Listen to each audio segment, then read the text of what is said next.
We will go to the full extent, depending how far this goes. We will go to the extent of cutting off their energy, going down to Michigan, going down to New York State, and over to Wisconsin.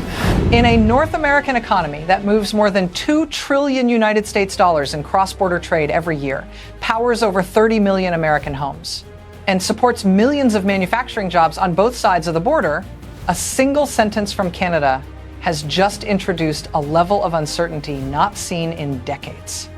Ontario Premier Doug Ford has warned that if the United States continues using tariffs and industrial policy to damage Canada's steel, aluminum, and automobile industries, Ontario is prepared to send zero energy south of the border. The warning comes as the trade war between the United States and Canada quietly intensifies. Tariffs aimed at reshoring production are colliding with deeply integrated supply chains built over generations. Billions in public subsidies are being deployed. Jobs are moving. Trust is eroding. What makes this moment different is that energy, long treated as untouchable, is now being discussed as leverage. If energy becomes a bargaining chip in this trade war, the economic consequences will not stop at the border. And by the end of this report, we will expose the hidden pressure point that could cause this trade war to spiral into an economic disruption far greater than tariffs alone, one that could reach American factories, power grids, and household bills faster than most expect. To understand why Ontario's warning carries such weight, it is necessary to examine how the trade war between the United States and Canada has quietly shifted from policy disagreement to structural conflict.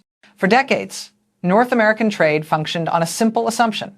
Supply chains were integrated, predictable, and mutually beneficial. Steel crossed the border for automobile frames. Aluminum moved freely for manufacturing. Vehicles were assembled using parts that traveled back and forth multiple times before reaching consumers. Energy flowed with little political friction, anchoring this entire system. That framework is now under strain. The United States has increasingly relied on tariffs and domestic industrial subsidies to protect and reshore production. These measures are designed to strengthen American manufacturing, but they also disrupt deeply interconnected industries that span the border. Canadian steel, aluminum, and automobile production now faces direct pressure from policies that favor production inside the United States, even when cross-border efficiency would otherwise prevail. The consequences have become visible. Automobile manufacturers began adjusting production plans. General Motors announced cutbacks affecting operations in Ontario. Stellantis confirmed that portions of vehicle production would shift south. These decisions were not abstract policy outcomes. They translated into immediate uncertainty for workers, suppliers, and entire communities built around manufacturing. At the same time, Canada committed extraordinary public resources to secure its place in the electric vehicle transition. Tens of billions of dollars were pledged to attract battery plants and sustain domestic production. Canadians were told these investments would anchor jobs for decades. Instead, production timelines slipped, capacity migrated, and workers found themselves exposed to forces they could not control.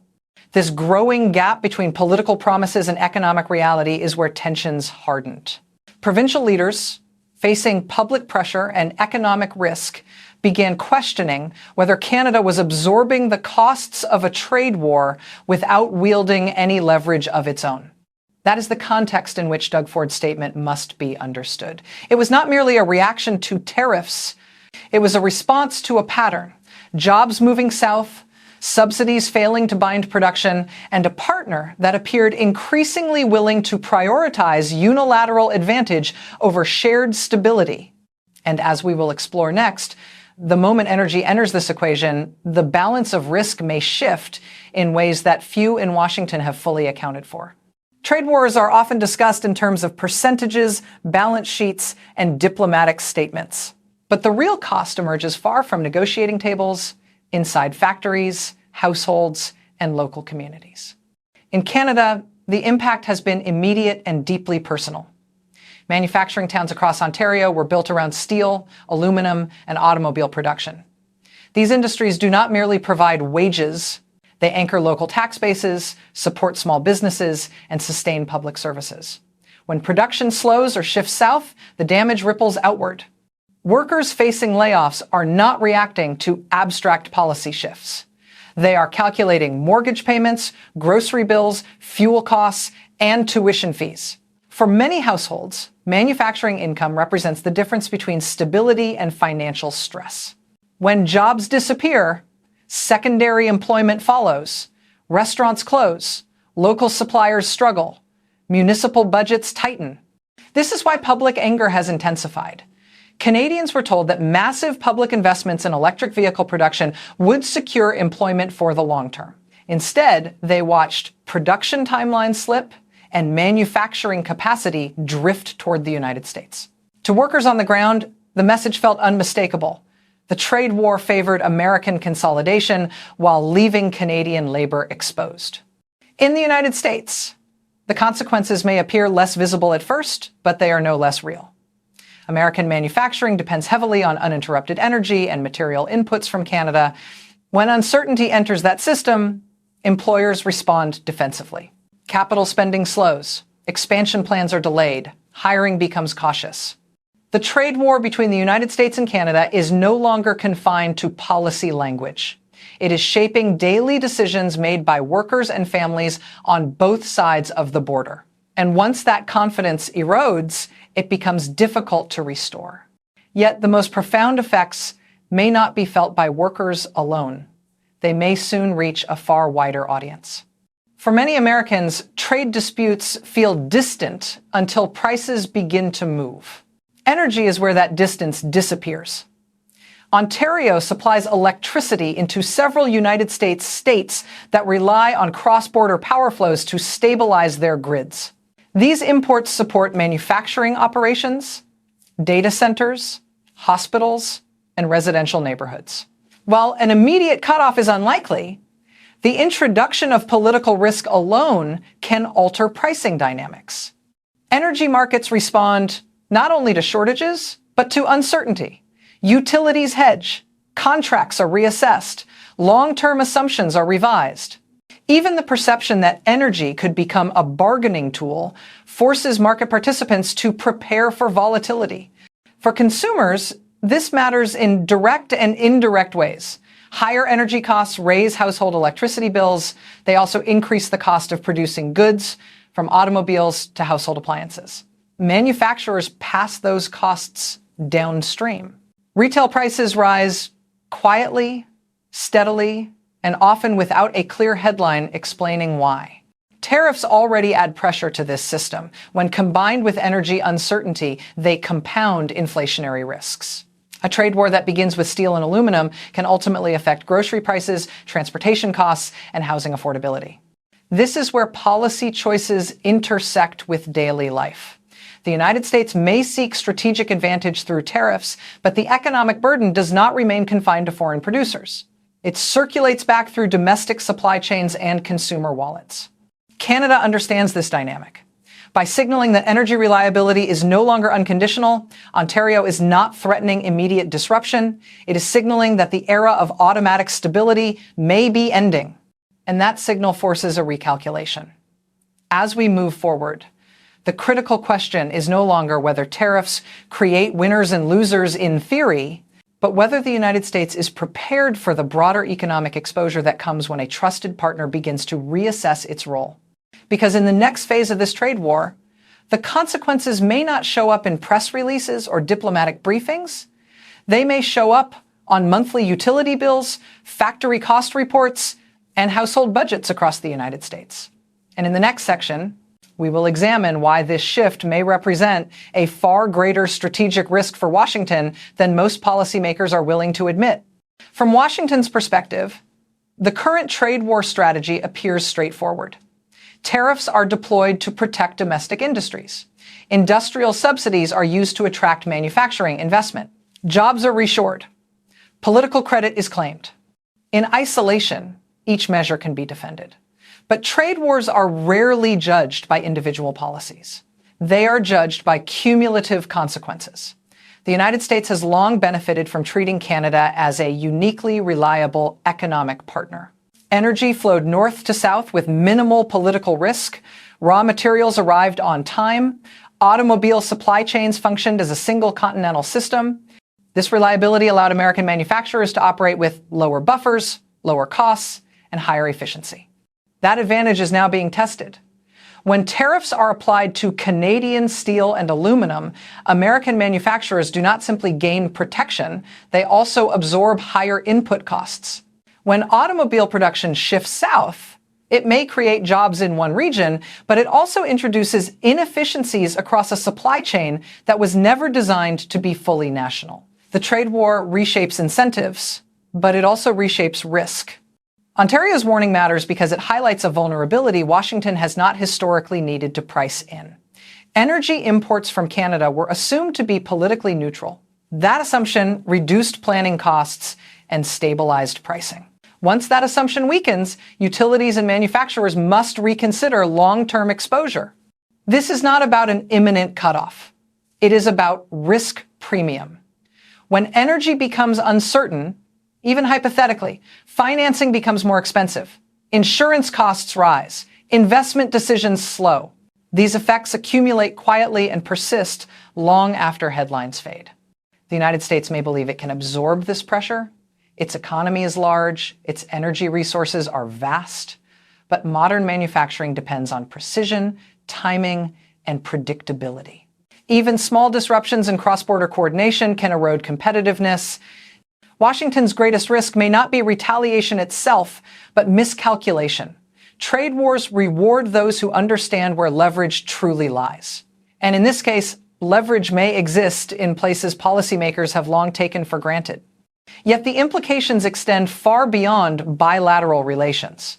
To the rest of the world, this dispute is being watched closely. Canada has historically been viewed as a model trading partner. Stable, predictable, rules-based. When a country with that reputation begins openly discussing energy as leverage, it sends a signal far beyond North America. The message is not that Canada seeks confrontation. The message is that trust has limits. Other exporting nations are paying attention. If tariffs and unilateral industrial policy can override decades of integration between the United States and Canada, then no trade relationship is immune. Reliability, once assumed, must now be negotiated. For allies, this raises difficult questions. Should they diversify energy and supply chains more aggressively? Should they reduce dependence on the United States market? Should they price political risk into relationships once considered secure? Canada itself is already reassessing. Diversification of energy exports, critical minerals, and manufacturing partnerships becomes not just an economic option, but a strategic necessity. Reducing dependence on a single partner lowers exposure when trade tensions escalate. For the United States, this shift carries long-term consequences. Economic leadership depends not only on market size, but on trust. Partners who view access to the American market as unpredictable will seek alternatives, even if those alternatives are less efficient. This is how trade wars reshape the global order. Not through dramatic ruptures, but through gradual realignment. Supply chains bend. Capital flows adjust. Political assumptions harden. Ontario's warning fits into this broader pattern. It is a provincial voice, but it echoes a national recalibration. Canada is signaling that it will no longer absorb asymmetric pressure quietly. If Washington interprets this as posturing, it risks misunderstanding the depth of the shift underway. Because when stability becomes conditional, restoring confidence is far more difficult than imposing tariffs. And in the next section, we will examine the most important question of all: whether this confrontation is pushing both countries toward a strategic outcome that neither side originally intended, and why reversing course may soon become far more costly than staying on the current path. For much of modern history, Canada approached trade disputes with the United States cautiously. The assumption was simple: economic integration was too deep, too valuable, and too mutually beneficial to risk escalation. Even during periods of disagreement, Ottawa prioritized de-escalation and accommodation. That approach is now under review. The current trade war has exposed a structural imbalance. The United States can deploy tariffs rapidly, absorb short-term disruptions, and leverage its market size to pressure partners.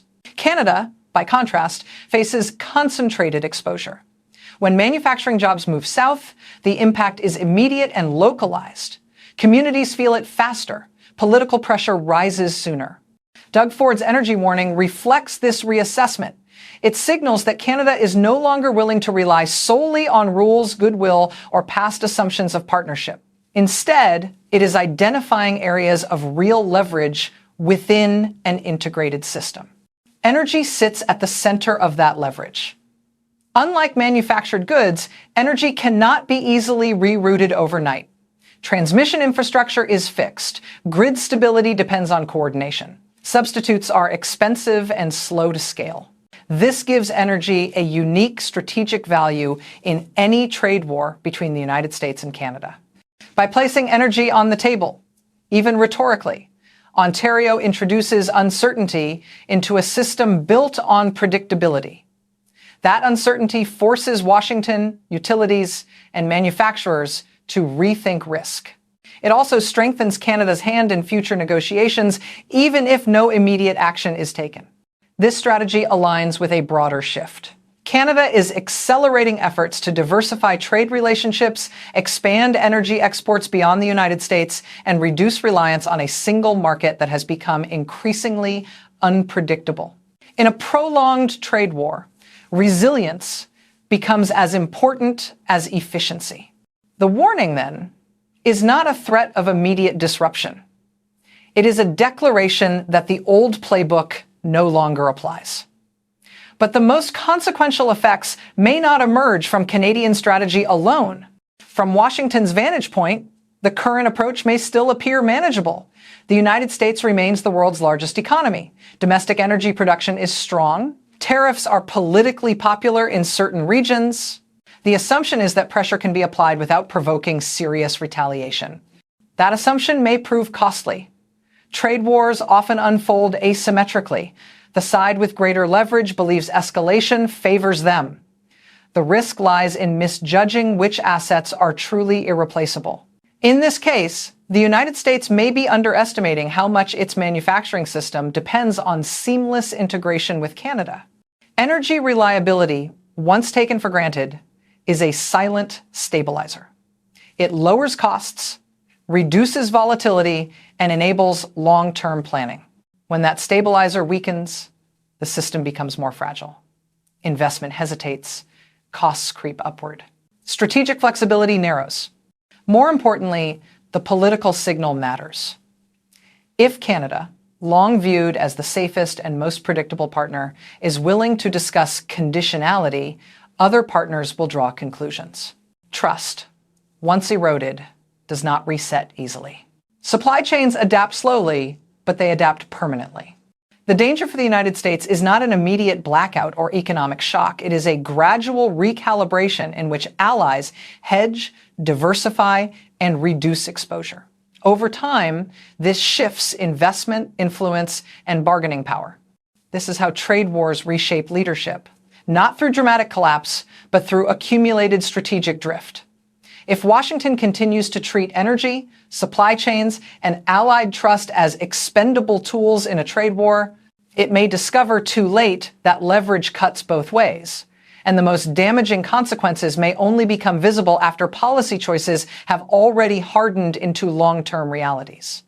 Because once partners begin planning for a future with less reliance on the United States, reversing that course becomes extraordinarily difficult. In the final section, we will bring this confrontation to its central question: whether this strategy represents a calculated assertion of power or the opening move of a trade war whose ultimate costs are still being dangerously underestimated. What began as a dispute over tariffs on steel, aluminum, and automobiles has now evolved into something far more consequential. The trade war between the United States and Canada is no longer confined to customs, schedules, or subsidy frameworks. It is testing the foundations of trust that have supported North American economic integration for generations. Ontario's warning did not announce an immediate disruption. It announced a shift in mindset. Energy, once assumed to be permanently reliable and politically neutral, is now being discussed as conditional. That alone alters calculations across markets, boardrooms, and government offices. For the United States, The question is not whether it can withstand pressure. It is whether the long-term costs of uncertainty outweigh the short-term gains of protection. Tariffs may promise security, but they also invite retaliation, reorientation, and gradual disengagement by partners who once viewed stability as guaranteed. For Canada, the message is equally stark. Absorbing economic pain without leverage is no longer politically or economically sustainable. The era of quiet accommodation appears to be ending. Trade wars rarely deliver clean victories. They reshape incentives, redistribute risk, and leave lasting marks on supply chains and alliances. The central question now facing policymakers is not who will blink first, but whether this confrontation is steering both countries toward an outcome neither originally intended. Is this a bold strategy or a risky mistake for the United States? And if energy has truly entered the negotiating arena, the most serious consequences may not have appeared yet. Subscribe for more fact-based global analysis on trade, energy, and geopolitics.